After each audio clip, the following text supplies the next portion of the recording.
NSS general secretary Sukumaran നായർക്ക് മറുപടിയുമായി സ്വാമി സച്ചിദാനന്ദ ഹൈന്ദവ സമൂഹത്തിലുണ്ടാകേണ്ട പരിഷ്കരണത്തെക്കുറിച്ചാണ് ശിവഗിരി തീർത്ഥാടന വേദിയിൽ പറഞ്ഞതെന്ന് സ്വാമി സച്ചിദാനന്ദ പറഞ്ഞു.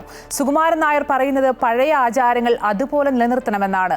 അങ്ങനെയെങ്കിൽ മതപരിഷ്കർത്താക്കളുടെ കർമ്മങ്ങൾ എന്തിനു വേണ്ടിയെന്നും സച്ചിദാനന്ദ ചോദിച്ചു. മന്നത്ത് പത്മനാഭന്റെ പ്രവർത്തനങ്ങൾ എന്തിനു വേണ്ടിയായിരുന്നുവെന്നും സച്ചിദാനന്ദ ചോദിച്ചു. അനാചാരങ്ങളെ ഇല്ലാതാക്കാനാണ് മന്നത്ത് പ്രവർത്തിച്ചത്.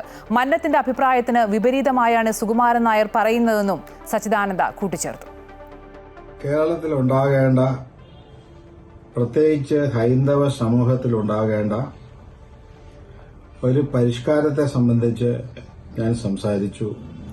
ഉടുപ്പിട്ടുകൊണ്ട് ക്ഷേത്രത്തിൽ പ്രവേശിക്കണം. അതൊരു നല്ല അഭിപ്രായമായി മുഖ്യമന്ത്രിക്ക് തോന്നി. അദ്ദേഹം അതിനെ പിന്തുണയ്ക്കുകയും ചെയ്തു. ഇപ്പോൾ അതിനെ വിമർശിച്ചുകൊണ്ട് സുകുമാരൻ നായർ സംസാരിച്ചതായി അറിയാൻ കഴിഞ്ഞു.